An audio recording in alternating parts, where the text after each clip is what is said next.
It's 1:30 in the morning. At this hour, the city doesn't feel like a place where people live. It feels like a giant machine that has finally stopped breathing.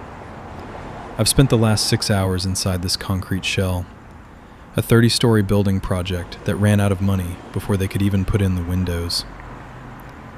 People think being an architect is all drafting tables and expensive coffee, but tonight, I'm just a guy in a dusty safety vest doing one final structural scan for load shifts. My whole world has shrunk to the glowing scanner screen and the thin green laser line cutting across the gray concrete floor. I'm looking for millimeter-wide inconsistencies, things that shouldn't be there. I've heard the echo of my own boots for so long that I've stopped noticing the silence around me. In my mind, the tower is completely empty. I've lived in this city long enough to know about the night shift ghosts. You see them out of the corner of your eye in 24-hour diners or passing through train stations. The people you don't really notice, you just know they're there and move on. So when I stepped into the service lift and felt the air change, I didn't panic. I just assumed I wasn't alone. The lift was slow. It groaned under a weight that shouldn't have been there. I looked at the floor indicator, watching the numbers crawl downward. In the reflection of the metal control panel, I saw it, a shape in the far corner, hidden behind me. My brain, still stuck in structural scans and floor measurements, grabbed the easiest explanation.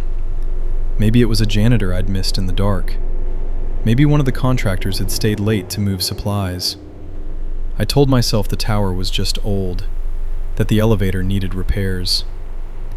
I stared at the back of my own head in the reflection, refusing to turn around. I told myself the wet, sliding sound was just the building settling. I kept my eyes on the door, waiting for the ground floor. There's a specific smell that doesn't belong in a raw concrete tower at 1:45 a.m.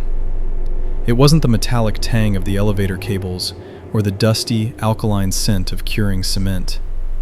It was the smell of old cedar and wet, packed earth.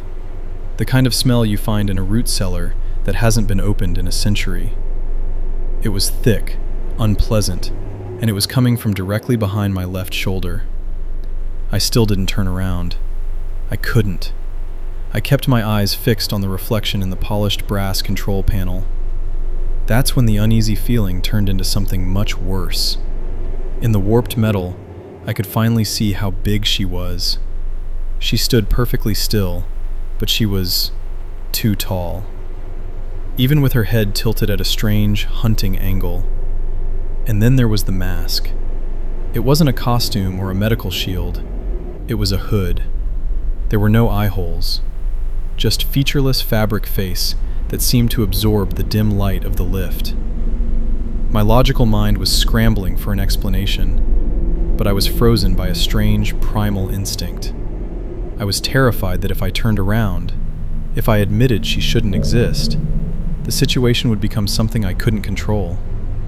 So I just stood there, staring at the floor indicator. 14, 13, 12. Every second felt like an hour. I was trapped in a 4x6 foot box with something impossible, and the air seemed to grow thinner with every floor we passed. And then there was a loud bang. The lift slammed to a stop. Everything changed when the lift got stuck. The 30-story building, the scans, the work I was doing, none of it mattered anymore. All that mattered was this tiny lift. I was trapped in a box with something I didn't understand. The red emergency light was worse than the dark. It made everything look wrong. The steel walls looked dark and dirty, and the woman in the corner looked almost like a shadow. She hadn't moved at all since the lift got stuck. When it slammed to a stop, I nearly lost my balance, but she didn't even react. She didn't grab the wall or stumble. She just stood there, completely still. I reached for the emergency phone, my fingers fumbling against the cold metal of the control panel, but the cord was dead. No dial tone, no static. We were stuck between floors, with a huge building above us and an empty shaft below. The lift suddenly felt way too small. My chest was so tight I could barely breathe. Every breath felt too loud. I could feel her standing in the corner. I don't know if it was heat or cold, but I could feel that she was there. It was just me and her, and the space between us seemed to be getting smaller. In a lift this small, I could hear the metal scraping across the floor. It wasn't random. It was slow and steady, like she was doing it on purpose.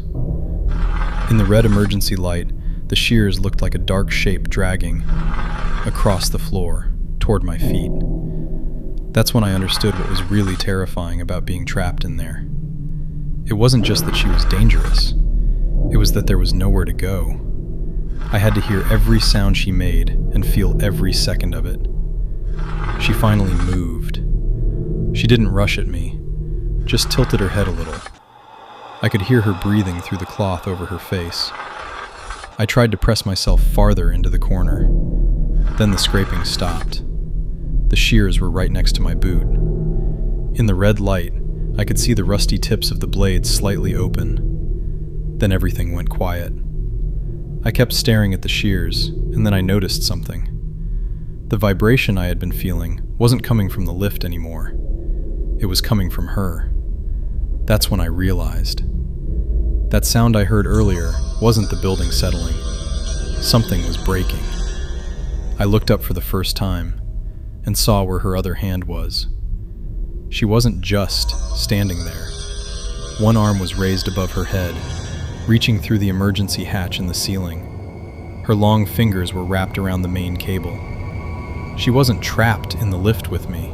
She was holding it. Or maybe she was the thing keeping it from falling. The cloth over her face moved slightly, like she had just taken a breath. I know how these systems work. I know what happens when a cable starts to fail. I know that if this lift drops, nobody is going to stop it. It's almost 2 a.m. This building is supposed to be empty. No one is coming. My name was Ethan. I was sent here to find inconsistencies in the concrete, things that shouldn't be there. I found one. And just as the lift started to drop, I realized something. The tower was never empty. It was just waiting for the last piece of the foundation to fall into place.